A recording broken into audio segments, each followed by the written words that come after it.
Hello, my name is Daryl and I'd like to welcome you to the wonderful world of sponge ball magic. This particular video is a masterclass session, so I'm going to assume that you've already studied our more fundamental Essentials in Magic video on sponge ball magic.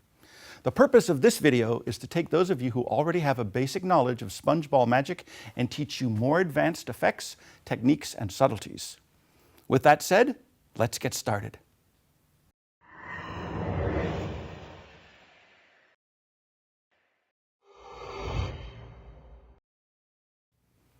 Before we dive into the techniques and routines, I'd like to begin with a very brief history of sponge ball magic.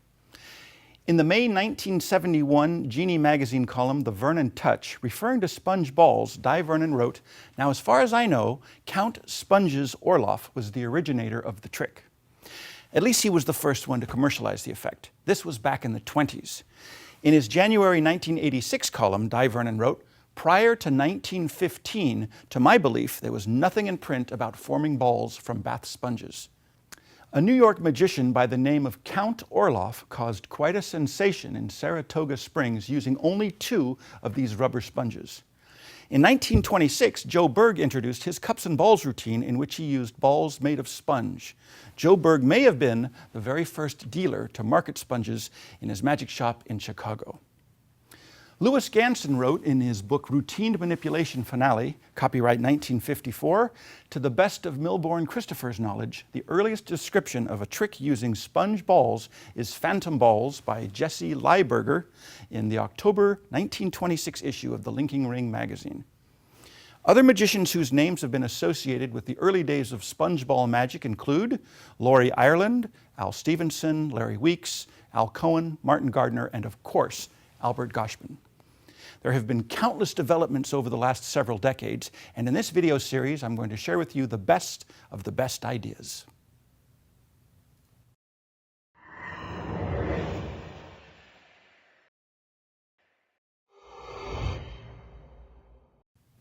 The basic concept is very simple. Sponge is collapsible, and spectators cannot determine how many they're holding if their hand is tightly closed. If, for example, a spectator believes that they're holding 1 ball when actually they're holding 2, you can cause another ball to apparently vanish and appear inside of their closed hand. Magic that happens inside a spectator's hand is the strongest magic there is. The fundamental move in sponge ball magic is the false transfer, or the pass.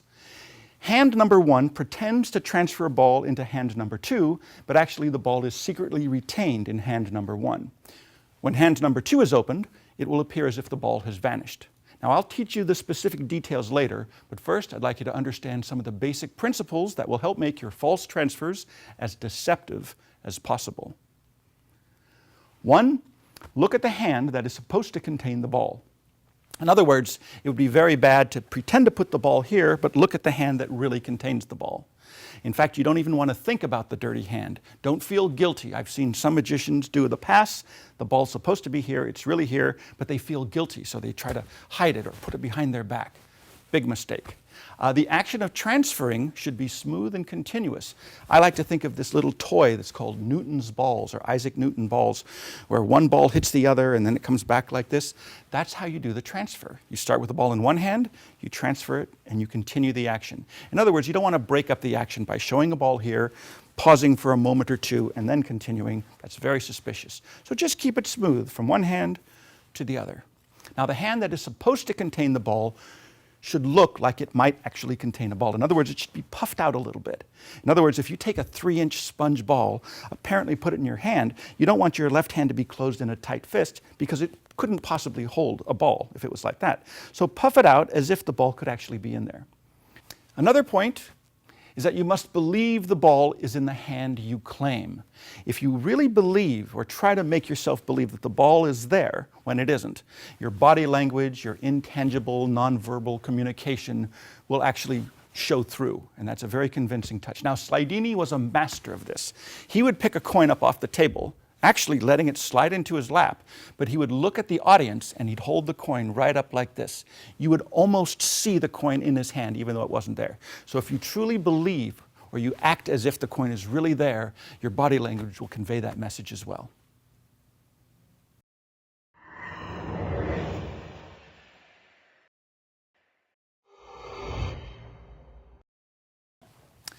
Now, you will need to consider several possibilities and make conscious choices when it comes to performing magic with sponge balls. You will need to answer these questions for yourself. 1, will you be performing standing or sitting? 2, will you be performing with or without a table? 3, will you be performing with or without a coat? 4, will your audience be only in front of you or will you be surrounded? 5, what size ball should you use? Well, actually, here's one question I can help you answer. I suggest you start with smaller balls, like 1 inch or maybe 1.5 inch, and then progress to the larger sizes. Remember, the larger your props are, the more visible the effect. Ultimately, with all other considerations being equal, the largest size that you can handle deceptively would be the best size to use. Now remember, it's much better to perform a routine with small balls well than with larger balls poorly.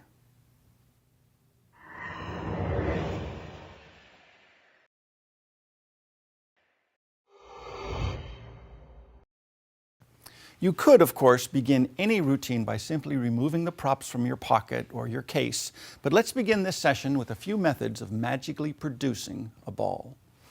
This first technique is called Pop by Tom Jorgensen. Very simple. Hold your hand, snap, there's a ball. That's all there is to it. It's very simple to do, but there's a few things to keep in mind. First, the setup is you fold the ball in half, sort of like a taco, and then you fold it into quarters like this, and you finger palm it in a special way. The 2 middle fingers hide the folded ball. The index finger and the little finger are pointing straight to the audience. The thumb is about 2 inches or so above the 2 middle fingers. So you rest like a finger palm. When you're ready for the production, you put your hand like this, snap here, and just release these 2 middle fingers, and there's the ball. Now make sure you don't move the little finger or the index finger or the thumb. It's supposed to be an instant visual production.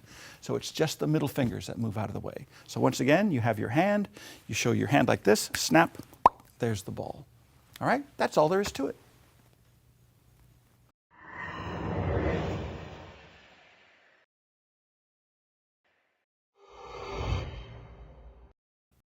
Here's a production known as invisible particles. The idea is very simple. You just pluck invisible particles from different parts of the table or different parts of the air, put them in your hand, give a little blow and a squeeze, they turn into a ball. That's a pretty simple thing.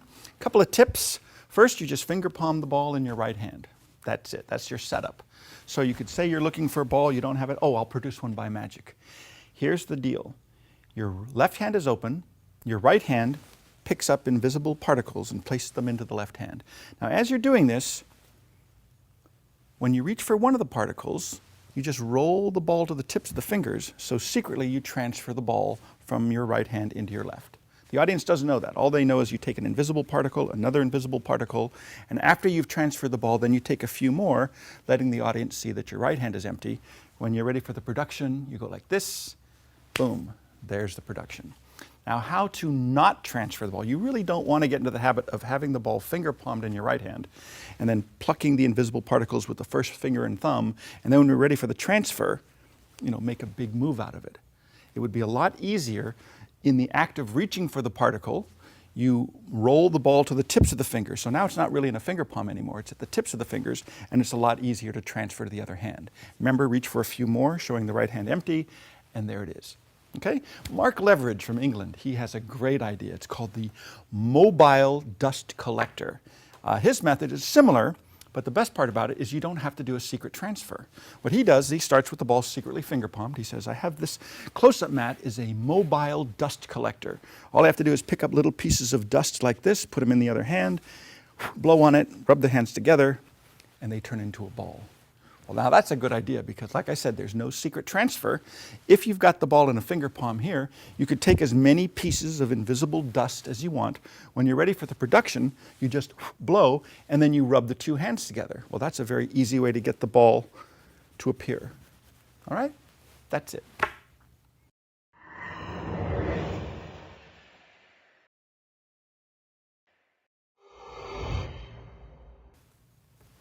Here's a nice variation of the invisible particles production. You start this time by showing the hands first. Then you pluck the invisible particles from different parts of the table. And when you're ready, you produce the ball. Now, in the same way, you could take this ball, Just grab it like this, back into the invisible particles. Now to do this, you need a very special gimmick, and you're looking right at it. It's called the Sonata gimmick, and what it is this. Let me show you how it comes when you buy it at the local magic store. They're like fake fingers. And what you need to do is you need to cut it with scissors so it fits your hand perfectly. What you want to do is have one side of the gimmick right at the base of the fingers, the two middle fingers. The other end is right where the fingers curl in. So that's where you hide it, right like this. Okay?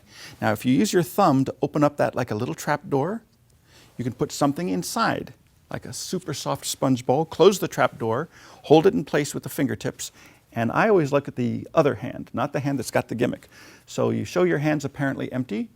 You pick up the invisible particles. On one of the transfers, you just open up the trap door secretly, transfer the ball, and then continue with a few more particles, and then you produce the ball. Now to make the ball vanish, you do the same thing basically, but in reverse. You open your hand, that opens up the trap door with your thumb, and as you do that secretly, you apparently take the ball, but the ball's now going underneath the Sonata gimmick. You close up the gimmick, and it looks like the ball just vanishes right at the tips of the fingers. Now, Dan Garrett from Atlanta, Georgia, he's got a wonderful handling on this. That's very nice.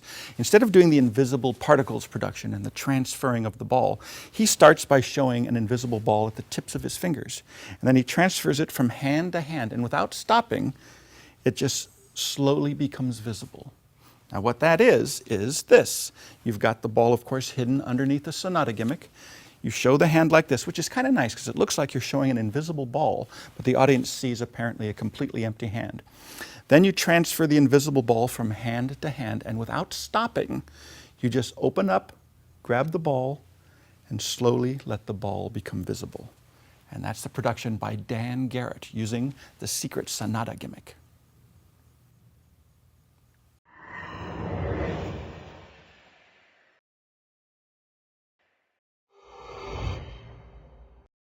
Here's a production made popular by Albert Goshman. He used to call it a pocketbook. He says, I have a pocketbook. And he'd reach into his pocket and say, oh, that's a pocketbook.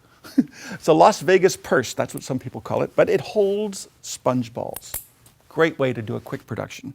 Now to do this, it's very simple. It's all misdirection. One 2-inch ball is in your left coat pocket, the purse frame in the right coat pocket. Your hands are empty. You say, I have a pocketbook or a purse. Both hands go into both pockets at the same time, as if you're not sure where you put it. Your right hand comes out first with the purse frame. That's the misdirection. Everybody's going to look there.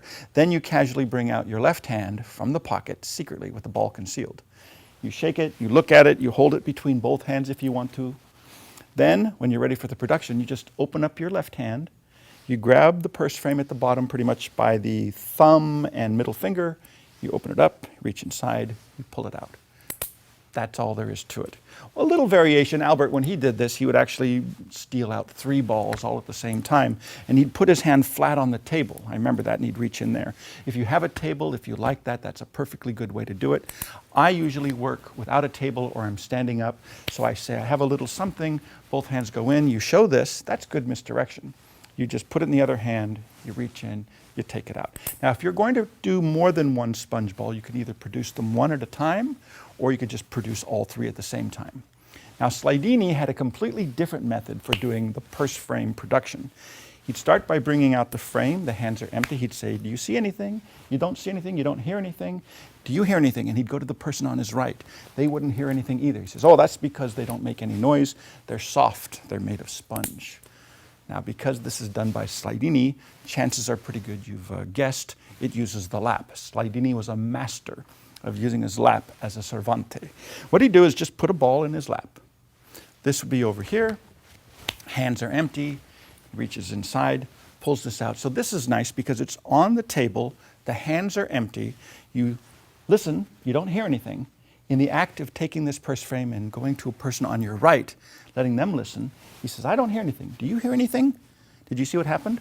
The left hand goes from here, which is sort of like chest level or stomach level, and he goes over to here. It just drops into the lap, and I pick up one of the sponge balls. You don't hear anything? No. And in coming back, he comes back, the hand comes out of the lap and grabs one side of the purse frame. In other words, you don't want to have the ball hidden in your hand and your hand just there vulnerable. You want it to be holding something. So once again, you have the purse frame. You say, I don't see anything. You don't hear anything. Do you hear anything? No? This hand grabs that. Then you say, well, that's because it doesn't make any noise, and you do that. Now, sometimes Slidini would start to put the purse frame away and say, oh, wait, I forgot, I need two. And he would take out a second ball like this. That's kind of a nice thing. You start with two balls in your lap. So after you do the first production, like this, as I've explained, he pretends like he's going to start to put the frame away, and in doing that, oh wait, he just reaches into the lap, grabs out the second ball, brings this back, same position, reach inside, pull it out, and there's ball number 2. And that's Slidini's handling.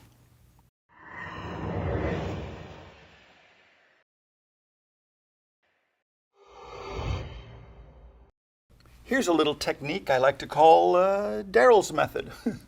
The hands are empty, just the purse frame. You see nothing, you hear nothing. You open it up like this, and voila, a ball of sponge. Now this is an opening bit because the preparation is you take a smaller ball, a 1.5-inch size. This is a super soft ball. The preparation is you have to roll it between your first 2 fingers and thumb until it's as small as you can possibly get it. Just like that. That's the idea. Then that is where you hold the purse frame. So it really looks like your hand is completely empty except for the purse frame at the tips of the fingers. Now, if you want to start with this and your hands are empty, you could reach into both pockets as if you're looking for something. As you pull this out, the right hand is rolling the ball as tightly as I can get it, and immediately take over the purse frame like that. So now you can show your hand's empty, the purse frame is empty, there's nothing to see. When you transfer it to here, you just hold the ball like this secretly. The index finger and thumb now could open the purse frame, show it empty one more time. And what happens is as you reach into the frame with the right hand, you just roll this to the tips of the fingers like that, let it expand, and there's the production. Okay? So that's from this very, very tight little squeeze.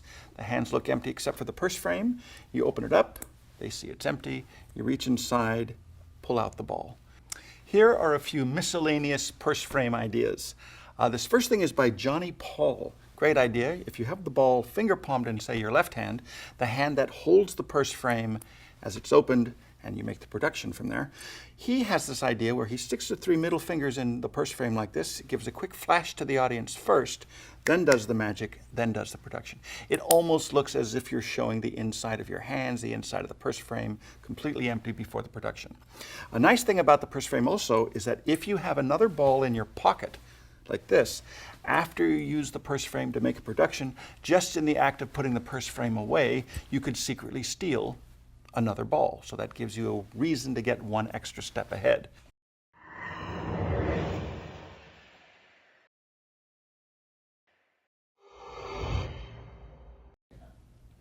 This next thing is by Tony Slidini, so you might have guessed it uses the lap. Now the idea is quite simple. You have the purse frame. What he would do is he would produce 3 balls, but he only needs 2 for the routine. So he'd take one of the balls, put it back in the purse frame, and then just make it disappear. Now this is called the direct lap.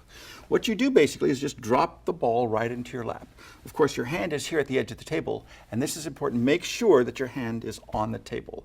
I've seen some people do this and their hand is almost on the table, but just that's not going to work. It's got to be right against the table, and that's the hand that's holding the purse frame.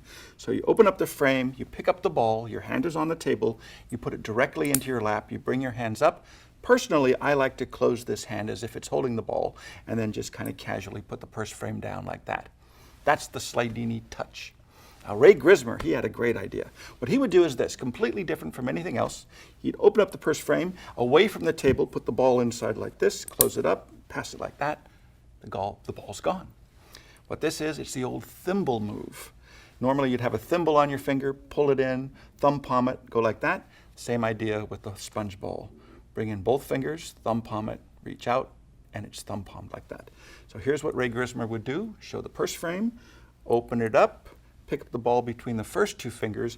As it goes inside of the purse frame, what happens is the fingers secretly curl in, thumb palm the ball, extend again, and then the left fingers close around those 2 fingers as if they took the ball out. The ball's actually here.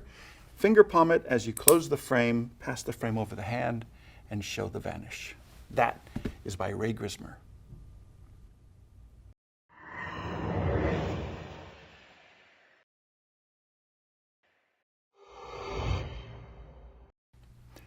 On the Essentials in Magic video on sponge ball magic, I taught a few ways to magically split one ball into two. I'll quickly go over them again here, but I'd like to add a new element that'll make these methods even more effective. The first method was just to pick up the ball, blow on it, and slowly separate it into two balls. Another method was to have this hidden in the hand, just pick it up, blow on it, twist it first, which is a nice thing, and the audience can see it almost visibly split into two. Rather than just splitting it into two slowly, another method is to pick it up like this, blow on it, and tear it into two pieces, and then allow each half to grow into a full ball. And my favorite was this method, the sawing a ball in half. You pick up the ball, blow on it, put it down on the table, and right in front of the audience's eyes, your index finger separates it into two complete balls. Now here's the new element. It's a technique called the shuttle pass. Let's say you just produced one ball from the purse frame, then in the act of putting the purse frame back in your pocket, you secretly steal out another ball. The audience doesn't know about this. What you want to do is to split this ball into two, but you want to show your hands empty first. This is the take shuttle pass. And the technique is very simple. You pretend to take the ball. This is a take, where you have a ball in one hand, you take it with the other. Not to be confused with a put. A put is where you have a ball in one hand and you put it in the other. There is a subtle difference. That's a take, that's a put. Now for the take shuttle pass, you pretend to take the ball, but actually you have a second ball hidden in your hand like this. Your right fingers extend, the thumb holds the ball against the back of the fingers. The fingers push the ball down into the left hand. The left hand closes and turns palm down, finger palming this ball. The right hand opens and turns palm up, showing the other ball. So it should look like you're just picking the ball up and taking it to the other hand. So that's a take. So you want this action to look exactly the same as the fake action. Okay? So once again, this ball is hidden in the hand. You have apparently just one ball. Your hands are apparently otherwise empty. You put them both together now, and you do your split and your production of the second ball. The put shuttle pass is exactly the opposite. You start with an extra ball hidden, in this case, in your left hand. Your right hand has a ball, and it's going to look like your right hand puts the ball into the left hand. But what it does is it just goes like this, hides it in the right hand, show the ball in the left hand, and put it down. So this is the take, this is the put. They're both shuttle passes. They both accomplish exactly the same thing. But that's a great set of moves to practice. What I would suggest is you practice both of them and just decide for yourself which of the two you prefer. I personally prefer the take because I'm just used to doing this, throwing the ball in the air and then splitting it into two, and they both serve you well.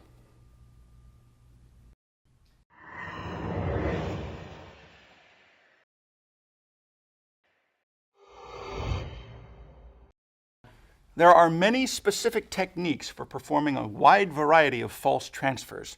I'll show you a few, including my favorite, which I explained on the Essentials in Magic Sponge Balls video.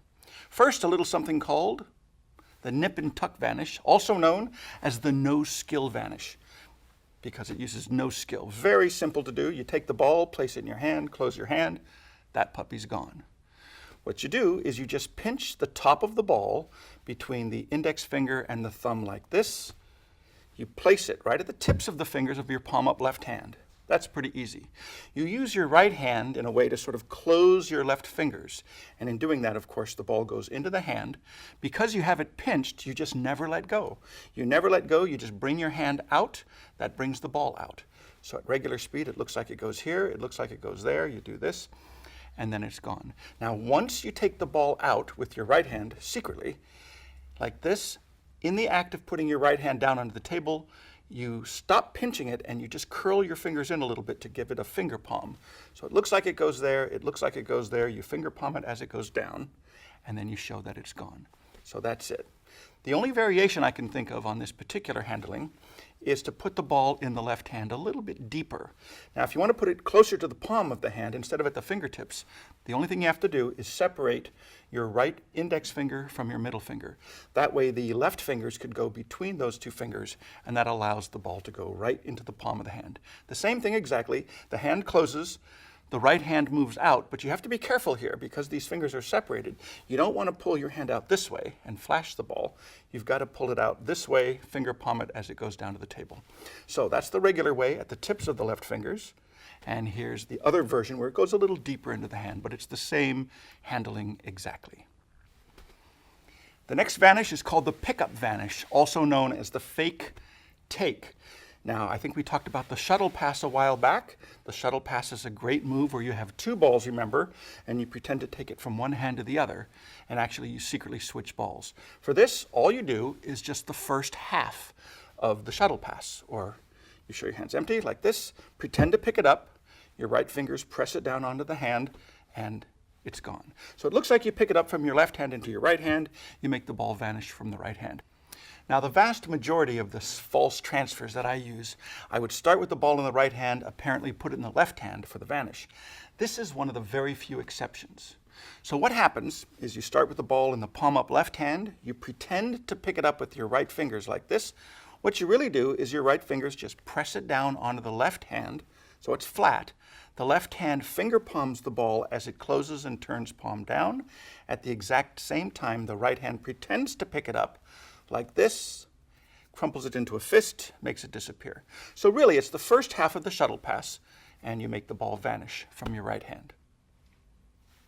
Now it's time for my very favorite false transfer. I call it the simple pass. It's the simplest pass of all. I use this more than any other false transfer. I use it more often than retention vanishes, just because it's very simple and very natural. You start with the ball like this. You just take it from one hand, put it in the other, and make it disappear. It's just that simple. Now, I learned this from a coin book by Al Schneider. It's called Al Schneider on Coin Magic, I believe. And he said, take a coin, put it in your hand, pretend to put it in your other hand. You just don't let go with your thumb. That's all you have to remember. The right hand turns palm down. Your thumb is holding it against the backs of the fingers. Your left hand turns palm up to apparently receive the ball. Your left fingers close as the right hand just moves away. And when it moves away, it's still holding the ball, so the ball comes with it. But at regular speed, it looks like you just put the ball there, it's there, you look there, of course, you pretend it's there, you massage it, and then you make it vanish. Like always, remember, after the false transfer, the ball that's secretly hidden in the dirty hand, it is finger palmed. You don't want to bring your hand away with your thumb missing and stiff like that. So do this, finger palm it as you move it down to the table, or your side, or wherever it goes. So that's it. Just pretend to put it there, and it's gone. I love that pass because it's just simple, natural.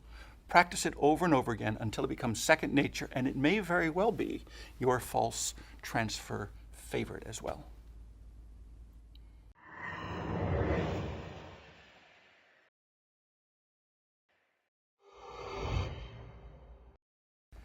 There is an entire category of false transfers known as retention passes. Now, these are particularly deceptive because the audience believes they actually see the ball in the receiving hand after the hand has closed. Now, this is possible due to a principle known as the retention of vision. And this is actually how movies work. Several individual pictures are seamlessly blended together to create the illusion of movement. Basically, what happens is one image is retained by the eye for a moment until another image takes its place. Allow me to demonstrate. Watch closely. You see the ball, you see it go into the hand, you see the hand close, you know it's there, and then it's gone. That's it. That's the retention pass. Now, there's a few things to keep in mind here. This is the Bobo coin vanish. If you read in the Bobo book on coin magic, Modern Coin Magic is its name, it says to hold a coin like this, put it there, close the fingers, and what happens is you just never let go of the coin. It looks perfect with sponge balls.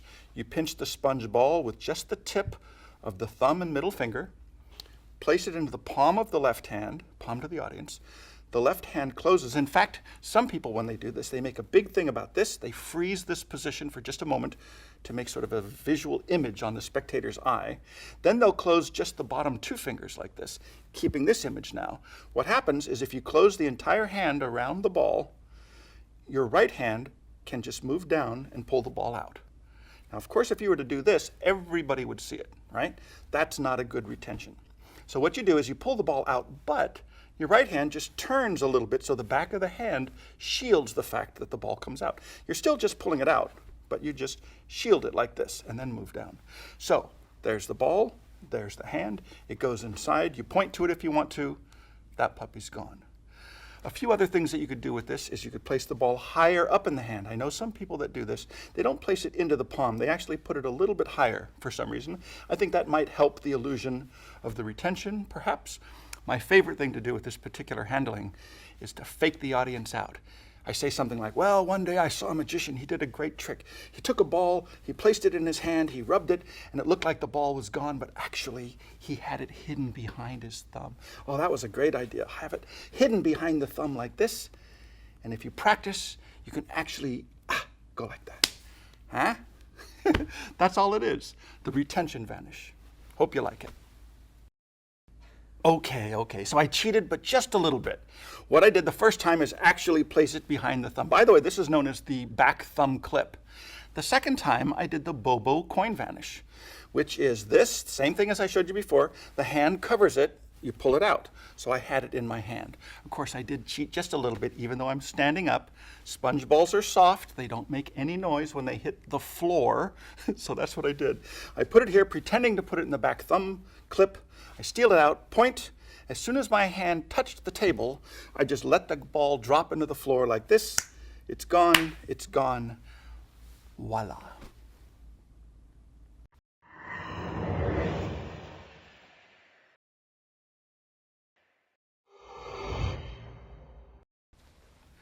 There are so many different sizes, shapes, and colors of various sponge products that it's difficult to know where to begin. So let me show you these, and then I'll focus in on one specific trick. Now there's all different kinds of colors, all different sizes, little tiny balls, big giant balls. These are little sponge rabbits. Of course, this is my personal favorite set of sponge bunny rabbits because it looks like a bird and it looks like a rabbit, and then you do a secret transposition where it looks like a rabbit and a bird, and then you end up with the little baby bunnies. There's hearts, there's diamonds, clubs, and spades. These are nice. If you don't want to use balls, these will actually not roll off the table. The same with the stars. These are kind of nice. You just put them on the table. Don't have to worry about them rolling off. These are good. The big number 4, the big number 1. The routine being you put 2 or 3 in the hand and you say, I'm going to make them all disappear. Well, except for 1. How many do you have? And they'll say, I've got 4 balls in my hand. You say, no, I think you've just got 1. And of course, when they open their hand, there's a big giant number 1. This is a good thing. This is the classic clown nose. It's a sponge ball with a slit. So all you have to do is go like that. It's a natural. So you could take the ball or the sponge nose and make it disappear. You could do a whole sponge ball routine using a nose. Now here's something a lot of magicians didn't know, but you can also use these noses for your ears. So you can apply them to your ears like this, and now you've got 2 balls to work with. If you want to do a 3-ball routine, you can go like that. If you really want to get into this, you can actually do this. Take 2 more, place them with your eyeglasses like that. So you have 5 balls. You go up to the table if you're working restaurants, and basically you could work off your face. So that's always good for a laugh. So that's just a few of the various sponge products that are available.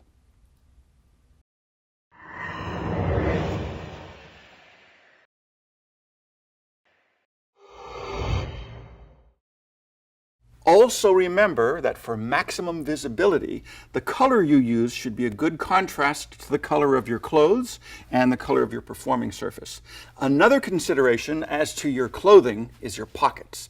Now make sure that you have all the necessary pockets required for the particular routine that you're going to perform. Often, but not always, instead of relying on coat pockets, you might be able to work out of your trousers pockets, particularly if they're loose and easy to get into and out of.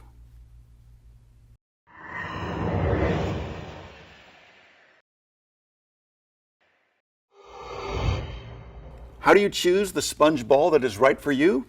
That's a good question.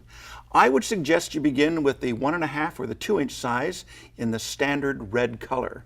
Now the 1.5-inch size is pretty good for basic technique. The 2-inch size might be a little bit big if your hands are particularly small, but red is a good color to start with because it's particularly forgiving when it comes to accidentally giving the audience a flash of the ball when it's someplace it shouldn't be. The 2-inch ball, if you try this and you find out it's too big for your hands, then just move down to the 1.5-inch size, and vice versa. If you're doing tricks with the 1.5-inch size and it feels a little bit too small, it's certainly easy enough to move up to the 2-inch size. These are great sizes to begin with. Now, generally speaking, with everything else being equal, for visibility, you should probably use the biggest size that you can handle deceptively. And that's the key word, deceptively. If you're doing moves and you're leaking or flashing with a larger ball, move down a notch. That's pretty much all there is to it.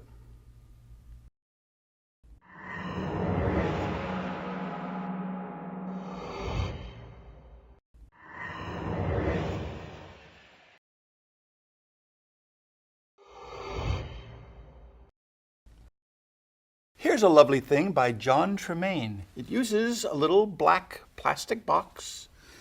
And if you look inside the black box, you'll find a red box. And inside of the red box is a ball.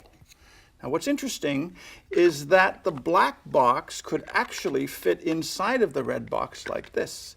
That's pretty weird. Then you could actually take this little ball like this, make it disappear, fly through the air invisibly, and it lands inside of the innermost box, just like this. And that's all there is to it. It's called ball in Gazinta box. For this you need 2 balls, 2 1-inch balls. They should be the same size, the same color. These Gazinta boxes are very interesting. This is called the inner-outer boxes set, is they are made in such a way that one will fit inside the other. You could put the black one on the inside, the red on the outside, or just as easily, you can do it the opposite way by closing the red box first and putting it inside the black one. It's just the way they're made. So the setup is quite simple. What I would do is I would take the 2 smaller pieces of each box, put 1 ball in each, like this and like this. All right? All you have to do is close one box like that, and then push this ball into the lid. That would be the lid of the outer box, like that. So it looks like you just have the box. When you open this up, all you have to do is make sure that you turn this with the hidden ball inside downward. Okay, so that if you don't do it up, you don't let the audience see the ball. Just turn it downwards. Open this one, take out the little ball, but when you put the boxes back together, you do it in the opposite way. You close the black box first, put it inside of the red box, leave it in full view on the table. Then you make this ball disappear any way you want. If you're sitting down, you might as well put it in your lap. It's gone, your hands are empty. Or you can let the spectator open up the innermost box, and inside they will find, apparently, the vanished ball.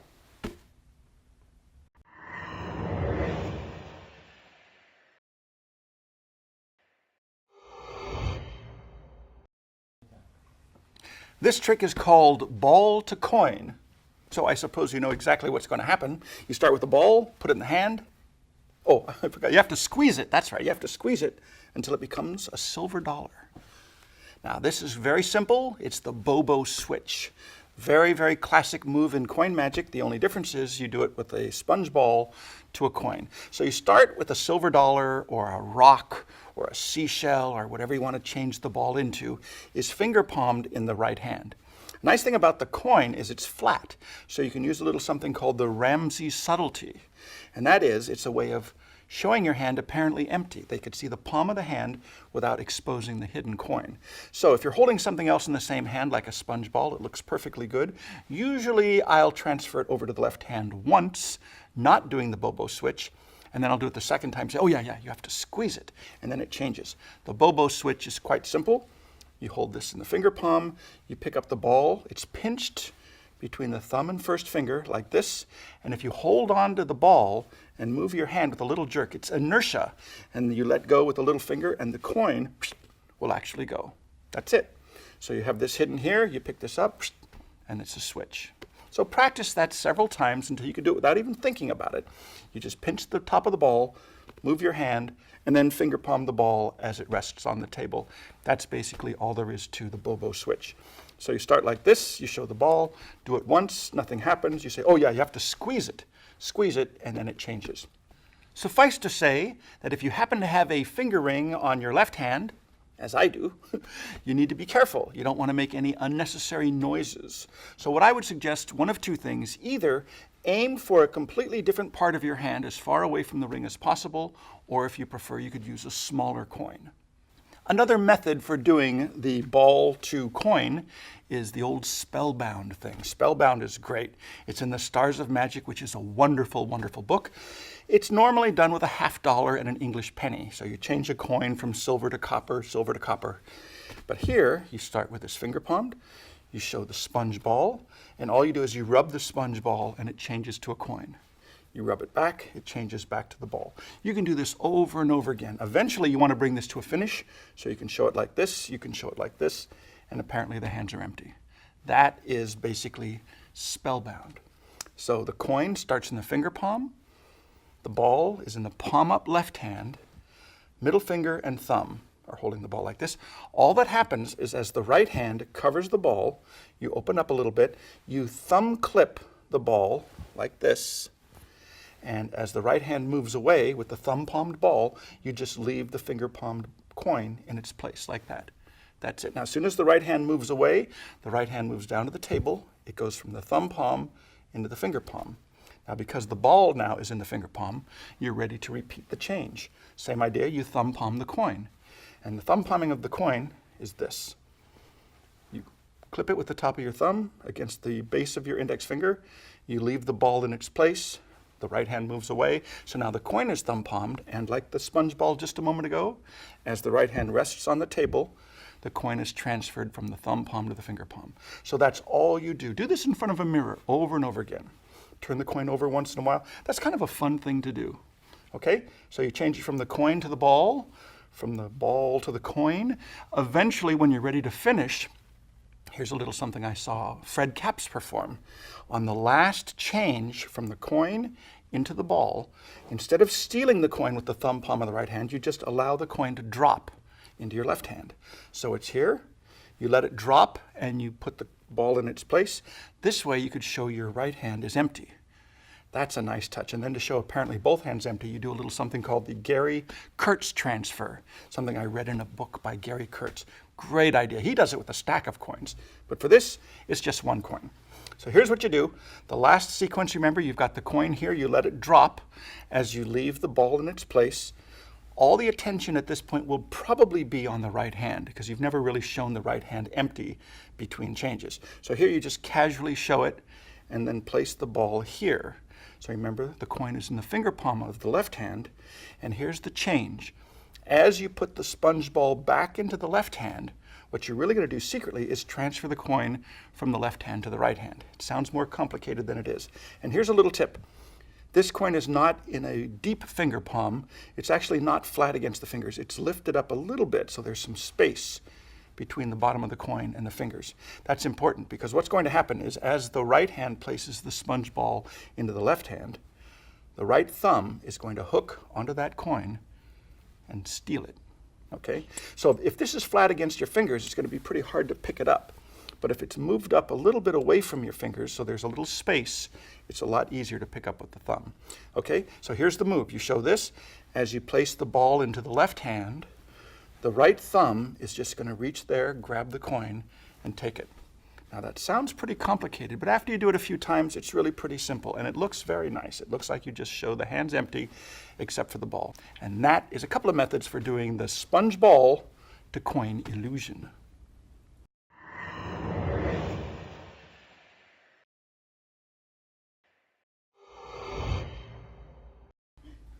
This trick is so easy to do, it's almost embarrassing. It's a little mystery with the sponge ball. You place it on top of the left fist. All you do is poke it inside like that, a little bit of magic, and the ball will change itself into a cube, just like that. Virtually self-working. It's a very special cube. It looks like a regular old sponge cube, but actually it's hollow. And it is made so that you can actually turn it inside out, like that, pushing all the corners on the inside, and it creates the illusion of a ball.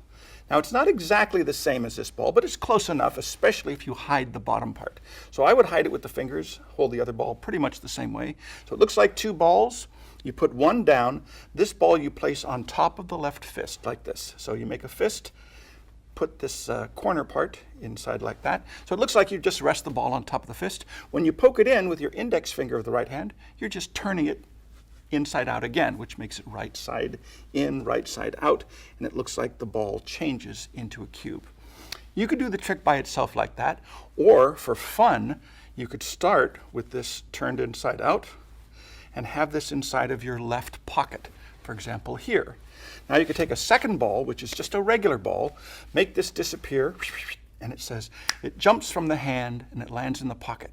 Now, when you reach into the pocket with this hand, you leave the real ball behind and you bring out this ball, which is the fake ball that's going to turn into the cube. You say, I'll do it again. Watch closely. If you missed it the first time, I'll do it very slowly. The ball goes in the hand. Once again, it's going to vanish from the hand, land in the pocket. Yep, I just felt it arrive. Now you pull this out first and say, and there it is. That's twice in a row. And if you want to, you could let a little bit of this expose, and the audience will say, wait a minute, I see that ball still in the hand. You say, oh, no, that's not the baffling ball trick. That's the confusing cube. That's an entirely different mystery. And of course, all this is you vanish the first ball. As you reach into your pocket, you pull out this. You turn this inside out as you pull it in your hand. You take this one out, and then for your super sacco finish, you show it's changed into a cube. Now, I started thinking about this trick. I said, that is a good idea, that transposition. How about if we somehow get a hold of a real cube that is not hollow and a real ball? This way you could start clean. So here's the idea. You turn this inside out, giving the illusion of the ball. You hide this in your right hand. You start with a real cube and a real ball on the table. And now you do a transposition this way. Nothing in your left hand. As you pick up the real ball, you switch it for the fake ball. So I've got the real ball here. That's the fake ball, which you put right on top. Then you say, and the real cube. Well, you don't say the real cube, but you take the cube, put it in your pocket like this, and you say, watch. I'm going to make them change places, the cube and the ball. All you do is you poke this in, turning it inside out, and you say, there it goes. The ball has vanished from my hand. It's landed in my pocket. Pull this out first and show that the ball is in the pocket. Then for the big finish, you show that the cube has flown somehow from the pocket into your hand. And that is a very nice handling for the transposition of the ball and the cube.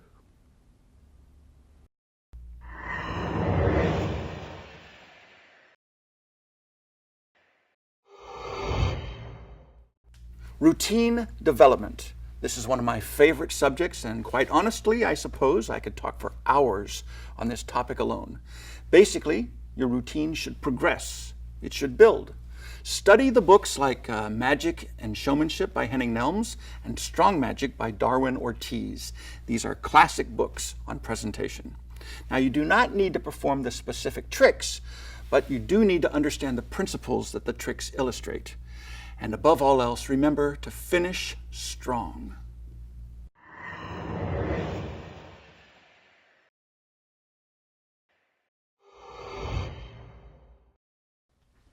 Here's a quick routine called Sponge Away by Stephen Tucker. Nothing in the hands, just 3 balls and 2 spectators. Now, I'm going to use these bowls to represent the spectators' hands, okay? The only other thing you need is a chopstick. I happen to have one right here. So the mystery is very simple. You take 1 ball, hand it to one spectator. He holds it in his tightly clenched fist.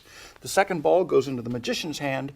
The third ball goes into the third spectator's hand. Now all you have to do is tap here, tap there. The ball vanishes from the magician's hand, and it lands inside of the spectator's hand like that. Pretty good, but there's more to come. Here's the first ball, here's the second ball. You tap it once for the first ball, twice for the second ball. That makes the 2 balls vanish, and the spectator has all 3. That's it. Pretty simple, pretty direct, and I love this idea because you are so far ahead, it's not even funny. What you need are 3 balls, 2 extra balls, and the extra balls are kept with the magic wand or the chopstick or whatever you're going to use to do the magic. That's off to the side. Now, it doesn't have to be off to the side. You could just as easily put it in your pocket, just someplace where you can get to it with your right hand. So you start without the spectator's hands. I'm just going to use my hands and the table. So 3 balls, nothing else. After you've established exactly what you're using, then you reach for the chopstick. You secretly steal out the extra 2 balls like this, okay? So you say 3 balls. What I'm going to do is ask you to hold on to 1. So actually, you're giving the spectator on your left all 3 balls, but that spectator believes that he only has 1 in his tightly clenched fist. The second one, you pretend to put it in your hand. You do a false transfer, so it's actually here, not here. And for the other spectator on your right, you take the 2, put them in their hand as 1. So everybody believes that they have 1 ball. 1 ball here, apparently, 1 ball here, and the magician has a ball. But then you tap here, tap there. First ball vanishes from the magician's hands, and the spectator opens his hand. Of course, he's now got 2. That is a great trick. You're about to repeat it, but this time with 2 balls. You do this one as a false transfer, the second one as a false transfer. So actually neither ball is in. You can tap them twice, make both of them disappear together. And of course, when the spectator opens his hand, he's got all 3. And that is Sponge Away by Stephen Tucker.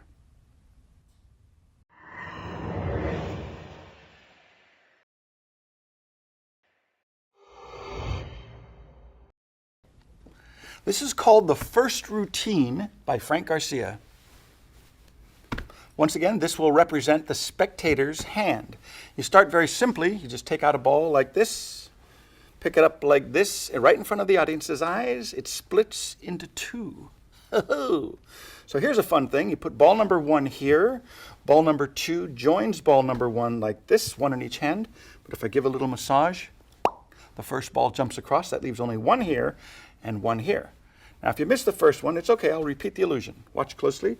A little massage. There goes the second ball. So now there's none here and 2 balls there, which the spectator can examine completely. After they've finished examining them, you say, pick a ball, any ball, whichever ball they point to. Let's say they point to this one. You very cleanly take the opposite ball, place it here. This one they get to hold on to. So they hold it in their tightly clenched fist. You take this, you do the magic move. Hup, it's gone. Into the spectator's hand, there's 2. Now, for a big finish, you say you hold on to both balls this time. I happen to have a 3rd ball in my pocket. You say a lot of magicians are accused of using their sleeves. Well, actually, we do use sleeves, but we don't use our own sleeves. We use your sleeves. What you do is you take this ball and you rub it onto the spectator's sleeve, and you make it disappear. It goes down through the arm, invisibly, into their fist. When they open their hand, of course, now they have all 3. That is quite a surprise. Now that's the end of part 1. Here's part 2. First ball goes in the hand. The second ball goes into the hand. The third ball goes into the pocket. But by magic, there's all 3 balls right here. Do it again. Ball number 1, ball number 2. The third ball goes into the pocket. A little bit of magic. And there's 1, 2, 3. You can do this over and over again. Eventually, you want to bring this to a big finish. So you put ball number 1 here. Ball number 2 here, and ball number 3 goes here as well. Oh no, actually ball number 3 goes into the pocket, and when you're ready for the big finish, ho, you've got nothing. Now this routine introduces a brand new move to you. It's called the pop-up move. Now I prefer to do the pop-up move with regular sponge balls and not the super soft balls. The reason for this is when I do the pop-up move, I want that ball to expand quickly. If you do it with a softer, super soft ball, it sometimes expands a bit too slowly. So here's what you do. The pop-up move is this. 2 balls, for example. 1 goes on the top of the fist. You just sort of pinch it a little bit so it doesn't roll off. Your index finger pushes it into the fist, but what you're really doing is it's not going deep into the fist, it's just being compressed. And then you hide it with your thumb. So you could actually open up the rest of the hand, but don't do that. The audience should believe the ball is deep in the fist. If you move your left thumb out of the way, the ball should pop back up into view. That's important. That's the pop-up move. That's why it has that name. So you push it in, cover it with your thumb. When you show a second ball, apparently you're going to put the second ball on top of the fist, just like you did the first ball. But what happens is the first ball becomes popped back up into view, and the second ball just stays behind the hand. So it looks like this, it looks like this. You pop this ball back up to the top of the fist, the right hand moves away, and so that should look like it's the second ball, and you poke that into the hand. So the audience believes there's 2 balls in this hand, actually there's 1 in each. So you say a little bit of magic, the first ball jumps across, now you can show there's only 1 remaining because the first ball has gone to the other hand. All right? That's the first one. Now you do a simple false transfer. You say the first one's already traveled, so there goes the second one, and now that one's gone from here to here. So that's the end of the first part. At this point, the audience examines the balls. As you step back, both hands go into the pockets, and you secretly finger palm an extra ball. Now this has got a little bit of misdirection built in. You say 2 balls, point to either one. Now whichever ball the spectator points to, let's say it's this one, you very cleanly take the opposite ball and place it into your left hand. That's the misdirection. While everybody's looking at the opposite ball, you say, but this is the one you picked, so hold on to this tightly. Now you're giving the spectator 2 balls secretly. They don't know that. Then you do a false transfer. You make it disappear. It's gone. The spectator opens his hand, and he's got 2. That is a big surprise. Now you say, well, do it again. This time hold both balls. I'll see if I can sneak one out. You could say that if you want to. Sometimes it's a good idea. You want the spectator to hold, apparently, the 2 balls very tightly, because actually they've got 3. Now you can show your hands empty, very cleanly take out the 3rd ball, any kind of false transfer. It's a good line about magicians are often accused of using the sleeves. Well, it's true, we do use sleeves, but we don't use our sleeves, we use your sleeves. You apparently rub the 3rd ball onto the spectator's sleeve, it vanishes, they open up their hand, and they've got all 3.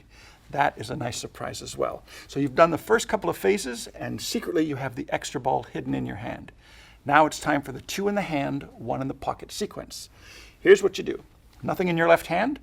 Pick up ball number 1, secretly adding ball number 2 to it. It goes in your hand. So there's 2 balls there. So apparently that's 1 in the hand, 2 in the hand. The 3rd ball goes in the pocket. As soon as the hand goes into the pocket, you bring your hand out again, secretly with the ball. But the misdirection is you show the other 3 in the other hand. So it looks like it jumped from the pocket to the hand instantly. The audience does not know you have an extra ball. The only reason I'm using these smaller balls is because the original handling of this routine is to put in a move that I don't use personally, but I might as well include it just to give you all the details. By having the small ball hidden in your hand, you can roll your hand forward a little bit, curl your fingers inwards, and as you roll your hand backwards, what that does, it puts the ball secretly behind your fingers. Now you can do it again, but you can do the turnover move. So you can turn your hand palm up, it looks like it's empty. Actually, secretly, there's a ball hidden behind the fingers. So now you could say 2 balls in the hand, no question about it. The 3rd ball goes into the pocket, and in the Frank Garcia routine, what he would do is he would put the 3rd ball in the pocket for real, but his trousers pocket, and he'd put it up in the corner, the top corner. That way you can snap your fingers here. As your right hand turns down, you secretly add the extra ball. You say the ball vanished from your pocket. Because you put it in the upper corner, you can actually show the pocket. It looks like it really did vanish. And now you've got 1, 2, 3. So that's just an extra bit you might want to add. Personally, I don't do that because I don't feel real comfortable with it. But if you put the ball in your pocket and you say it just goes to your hand and there's 3. For the finish, you're going to use the pop-up move 2 times. The first ball goes on top of the fist. Pretend to push it in with your index finger. The second ball, you pretend to put it on top of your fist, but you do the pop-up move. So that's ball number 2. Apparently, of course, you've done the pop-up move. Push that in as well. Now on ball number 3, you pick it up. You can't throw it in the air and show it because you've got another ball hidden. So you just pick it up and pretend to put it on top. That looks like ball number 3. But because you did the pop-up move twice, you've got 2 balls secretly hidden in your right hand. That apparently is the 3rd ball, which very cleanly you pick up, put it in your pocket along with the other 2, and now you have a Super Sacco vanish of all 3 balls for your finish. That's the Frank Garcia routine.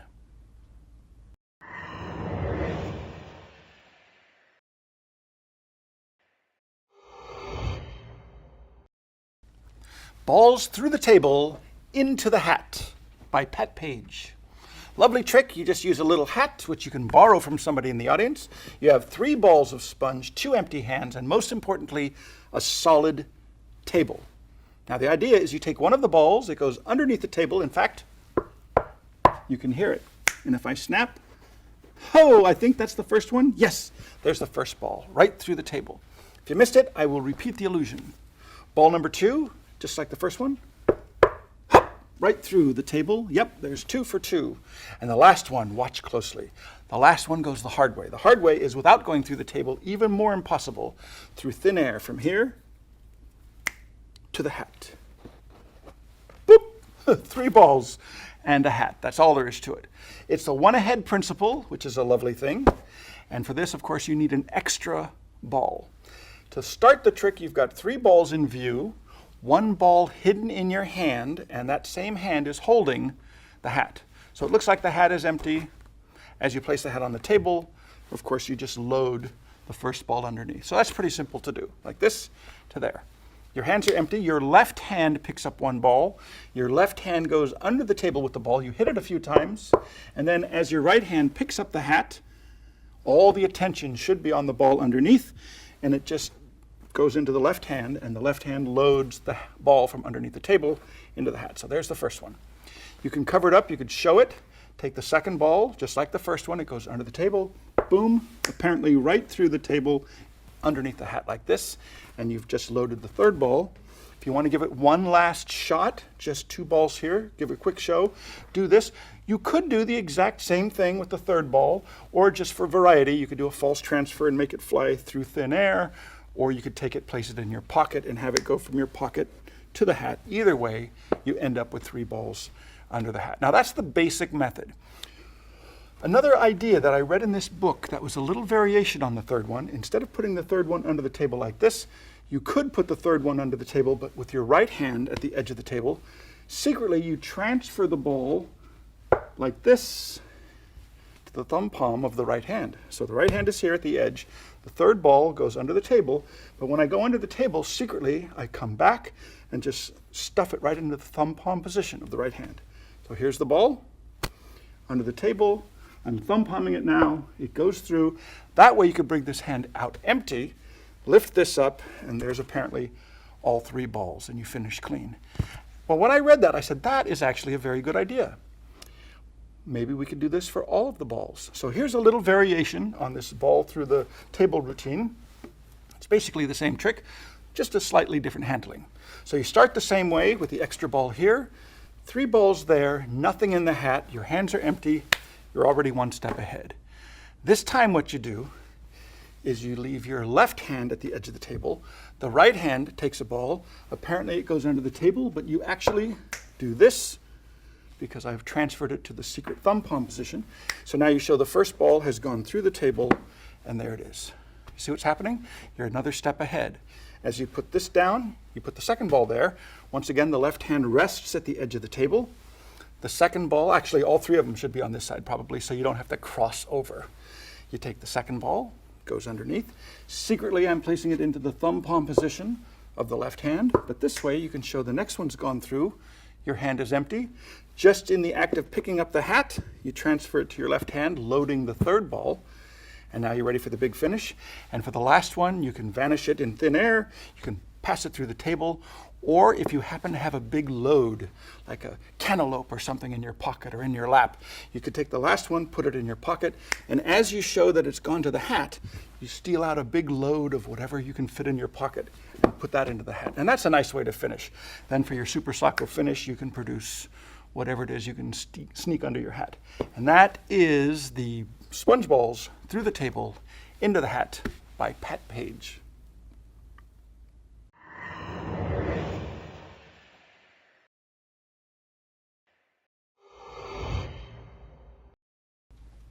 This is Frank Garcia's routine for beginners. Now, Frank Garcia suggests that you carry a matchbox, and inside of the matchbox you have 3 sponge balls. But I came across this giant capsule at a yard sale once, and I said, this is perfect for this particular routine. So what you do is you start with this, you hand this to a spectator, the spectator opens it, and inside they will find 3 sponge balls, and that's exactly what you need for this particular routine. Once again, this will represent the spectator's hand. They pick a ball, you hand them the ball, they hold it in their tight fist like that. You hold on to the other 2, that's number 1, that's number 2. A little bit of magic, one of the 2 balls vanishes from your hand and it lands inside of the spectator's hand. Then you say, I'll tell you what, you hold both balls this time, and I'm going to try to sneak one away. The only reason for saying that is so that they'll hold it extra tightly. Say, wait a minute, I have a better idea. I'll take ball number 3, make it vanish from my hand, and join the 2 in yours. So when the spectator opens his hand now, he's got all 3 balls. That's the end of phase 1. The next phase is the old 2 in the hand, 1 in the pocket. Ball number 1 goes into the hand, ball number 2 goes into the hand, ball number 3 goes into the pocket, but instantly it comes back. There's all 3 balls. I'll do it again. Watch closely. Ball number 1 in the hand, ball number 2 in the hand, ball number 3 into the pocket. Instantly, all 3 balls. You could do this over and over again, but you might have noticed I always put 2 in the hand, 1 in the pocket. Never the other way around. Never 1 in the hand and 2 in the pocket. If you do that, you'll end up with 50. Would you like to see 50? I'll show you 50. Right there, 50 cents. Oh! You walk away clean. So this last production could be anything you want. A variation would be to use a walnut or something like that. And you say, instead of would you like to see 50 cents, you say, oh, if you think this is a nutty trick, you're right. And you produce a walnut. But the setup is you have 4 balls altogether. Your final load, in this case the 50-cent piece, goes in the right coat pocket. you have a matchbox or any kind of container that will hold 3 of these balls. I use 1.5-inch size because they fit into this capsule perfectly. But if you're using a big box of matches, like kitchen matches, you could just as easily use 2-inch balls, whatever fits. So you put 3 inside of your container, and that's all in your pocket. As you bring out your container, you secretly have the 4th ball hidden. Okay, so you bring it out. The spectator opens it, and inside they find all 3 of the balls. When you put the container away with your left hand in your pocket, say for example, you don't have to steal anything because you've already got the extra ball here, so you're already a step ahead. The first step is to hand one of the balls to the spectator. As you do that, of course, you secretly add the extra ball like this. You say, hold on to it, hold it tightly. When the spectator holds it, they've actually got 2.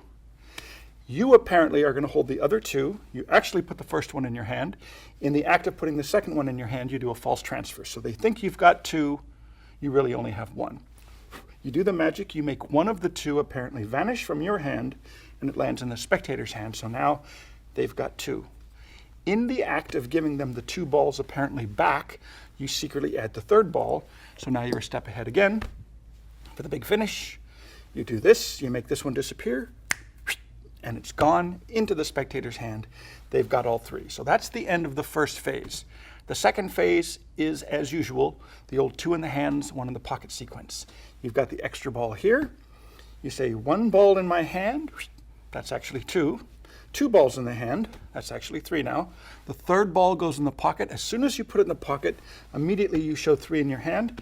That's the misdirection for secretly bringing this ball out of your pocket like that. You do it again, say, watch, I'll repeat the illusion.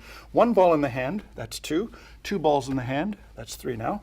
3rd ball goes in the pocket. This time you leave the ball in your pocket, show the 3 in your left hand, and you bring out the $50 or the walnut or whatever your final load's going to be. So when you put the 3rd ball away, you leave it behind and steal out your final load. Okay, so there's the misdirection. Now the last part is this. You might have noticed I always put 2 in the hand, 1 in the pocket. There's a reason for that. If I do it the opposite way, 1 in the hand, then you do the old Bobo switch like that. Oh, and yeah, remember, be careful. Don't let it hit your ring. 2 in the pocket. As you put these 2 in the pocket, you get rid of the 3rd ball that you held behind when you did the Bobo switch. For your Super Sacco finish, you show you have 50 cents, or if you think this is nutty, you're right, and there's a nut. And that is the Frank Garcia routine for beginners.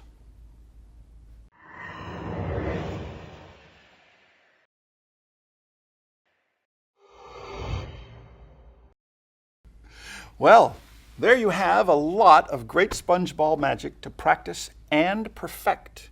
If you liked what you've learned, remember, we have additional master class titles on this subject as well. You have just learned several of our valuable secrets, but remember, this is just the very first step. The rest is up to you. Go out and practice until you can perform these techniques flawlessly and without having to think about what you're doing. Remember, with a thorough understanding of the principles involved and with proper practice, even the simplest tricks could look like real magic. Good luck.